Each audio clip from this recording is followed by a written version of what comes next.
जय हिंद दोस्तों, A to Z CG update YouTube channel में आप सभी का हार्दिक स्वागत करता हूं। दोस्तों आज की इस वीडियो में हम बात करेंगे चंदूलाल चंद्राकर स्मृति शासकीय चिकित्सा महाविद्यालय दुर्ग में संविदा पदों पर भर्ती के लिए जो वैकेंसी आई है दोस्तों उसके बारे में। वीडियो को पूरा देखिएगा दोस्तों, कंप्लीट जानकारी वीडियो के माध्यम से मिलने वाली है। और अभी तक आपने हमारे चैनल को सब्सक्राइब नहीं किया है दोस्तों तो वीडियो को लाइक और चैनल को सब्सक्राइब कर लीजिएगा ताकि आपको आने वाली नई वैकेंसी की अपडेट मिलती रहे। तो चलिए दोस्तों शुरू करते हैं।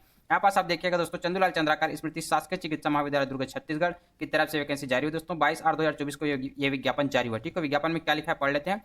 चंदूलाल चंद्राकर स्मृति शासकीय चिकित्सा महाविद्यालय दुर्ग छत्तीसगढ़ हेतु शासन द्वारा स्वीकृत सेटअप अनुसार रिक्त प्रथम एवं द्वितीय श्रेणी के चिकित्सक शिक्षकों, प्राध्यापक, सह प्राध्यापक, सहायक प्राध्यापक के रिक्त पदों को शासन द्वारा समय समय पर जारी संविदा भर्ती नियम 2012 चिकित्सा शिक्षा विभाग हेतु लागू हो के आधार संविदा भर्ती किए जाने हेतु वॉक इन इंटरव्यू माह में सोमवार से शुक्रवार तक इसके लिए वॉक इन इंटरव्यू होने वाला है दोस्तों। ठीक है, जिसमें अगर शासकीय अवकाश रहता है तो उसको छोड़कर समय प्रातः सुबह 10 बजे से आप दोपहर 1 बजे तक वॉक इन इंटरव्यू के लिए जा सकते हैं। ठीक है, संविदा के रिक्त पदों की पूर्ति हेतु राष्ट्रीय आयुर्विज्ञान आयोग नई दिल्ली के मापदंड अनुरूप अर्हता रखते हो ऐसे पात्र उम्मीदवार अपने समस्त मूल दस्तावेजों और 200 छाया प्रति के साथ पासपोर्ट साइज फोटो सहित उपस्थित हो सकते हैं।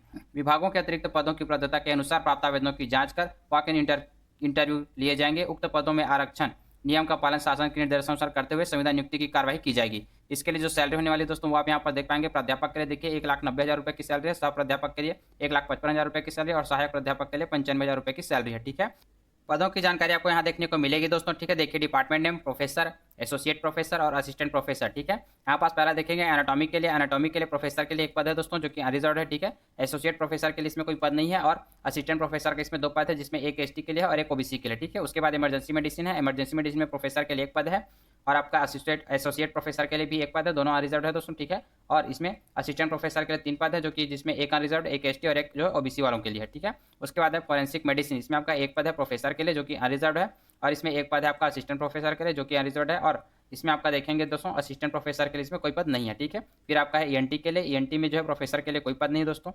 एसोसिएट प्रोफेसर में आपका एक पद है ईएनटी के लिए। ठीक है, उसके बाद देखेंगे असिस्टेंट प्रोफेसर के लिए भी आपका एक पद है जो कि एसटी के लिए है। ठीक है, देन आपका है बायोकेमिस्ट्री में भी प्रोफेसर के लिए कोई पद नहीं दोस्तों और साथ ही साथ आपका एसोसिएट प्रोफेसर के लिए भी कोई पद नहीं। असिस्टेंट प्रोफेसर का एक पद है दोस्तों जो कि एसटी वालों के लिए है और उसके बाद आपका है कम्युनिटी मेडिसिन, इसमें भी आपका जो प्रोफेसर के लिए कोई पद नहीं है। बाकी आपका एसोसिएट प्रोफेसर के लिए 2 पद है जिसमें एक अनरिजर्व्ड है और एक जो है एसटी के लिए है और असिस्टेंट प्रोफेसर के लिए एक पद है दोस्तों जो कि एसटी के लिए है। ठीक है, माइक्रोबायोलॉजी में देखेंगे एक पद है प्रोफेसर का अनरिजर्व्ड है, एसोसिएट प्रोफेसर के लिए कोई पद नहीं है और असिस्टेंट प्रोफेसर के लिए एक पद है जो कि ओबीसी के लिए है। ठीक है, उसके बाद है पीडियाट्रिक्स के लिए देखेंगे प्रोफेसर का एक पद है अनरिजर्व्ड है, उसके बाद एसोसिएट प्रोफेसर के लिए भी एक पद है दोस्तों जो कि एसटी के लिए है और 3 पोस्ट है दोस्तों इसमें असिस्टेंट प्रोफेसर का जिसमें आपका एक पोस्ट अनरिजर्व के लिए है, एक एसटी के लिए और एक ओबीसी के लिए। ठीक है, उसके बाद डर्मेटोलॉजी के लिए एक पद है दोस्तों प्रोफेसर के लिए जो कि अनरिजर्व है, एसोसिएट प्रोफेसर के लिए भी एक पद है, ये भी अनरिजर्व है और असिस्टेंट प्रोफेसर के लिए 0 है। उसके बाद फिजियोलॉजी आता है, फिजियोलॉजी में देखिए प्रोफेसर के लिए 0 है, एसोसिएट प्रोफेसर के लिए एक पद है दोस्तों जो कि अनरिजर्व है और असिस्टेंट प्रोफेसर के लिए 2 पद है जिसमें एक अनरिजर्व है और एक एसटी के लिए है। उसके बाद एनेस्थेसिया के लिए है, एनेस्थेसिया देखेंगे एक पद है आपका प्रोफेसर के लिए अनरिजर्व। ठीक है, 2 पद है आपका एसोसिएट प्रोफेसर के लिए, एक एसटी एक ओबीसी के लिए, 3 पद है आपका असिस्टेंट प्रोफेसर के लिए, 2 एसटी और एक ओबीसी के लिए। ठीक है, उसके बाद आपका है फिजियोलॉजी के लिए 0 पद है दोस्तों प्रोफेसर का, 2 पद है आपका एसोसिएट प्रोफेसर एक ओबीसी एक एसटी के लिए, 2 पद है आपका असिस्टेंट प्रोफेसर के लिए, एक एसटी एक ओबीसी। ठीक है, उसके बाद ऑप्स एंड ज्ञानी के लिए देखेंगे और प्रोफेसर के लिए कोई पद नहीं है, 3 पद है दोस्तों आपका एसोसिएट प्रोफेसर के लिए। ठीक है, अनरिजर्व्ड के लिए एक है, एसटी के लिए एक और ओबीसी के लिए एक है। उसके बाद 3 पद है दोस्तों आपका असिस्टेंट प्रोफेसर के लिए, इसमें आपका अनरिजर्व्ड में एक है और 2 पद आपका एसटी वालों के लिए है।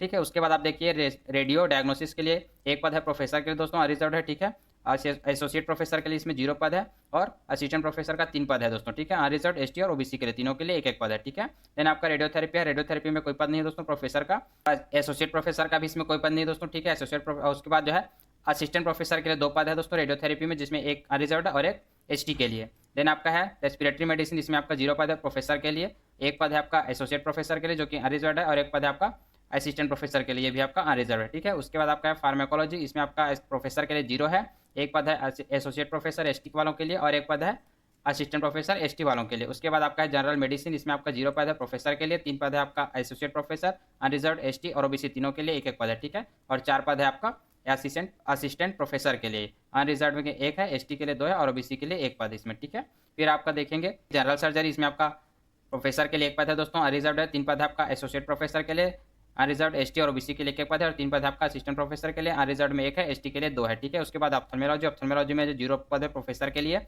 और एक पद है आपका एसोसिएट प्रोफेसर के लिए जो कि अनरिजर्व है, और एक पद है आपका असिस्टेंट प्रोफेसर के लिए जो कि एसटी के लिए है, ठीक है। देन आपका है ऑर्थोपेडिक्स के लिए प्रोफेसर के लिए 0 पद है दोस्तों। एक पद है आपका एसोसिएट प्रोफेसर के लिए एसटी वालों के लिए, और 3 पद है आपका असिस्टेंट प्रोफेसर के लिए, जिसमें से 2 अनरिजर्व है और एक ओबीसी के लिए है, ठीक है। उसके बाद है साइकेट्रिक, इसके लिए देखेंगे दोस्तों, एक पद है आपका प्रोफेसर के लिए जो कि अनरिजर्व है, और एक पद है आपका एसोसिएट प्रोफेसर के लिए, ये भी अनरिजर्व है, और असिस्टेंट प्रोफेसर के इसमें 0 पद है दोस्तों।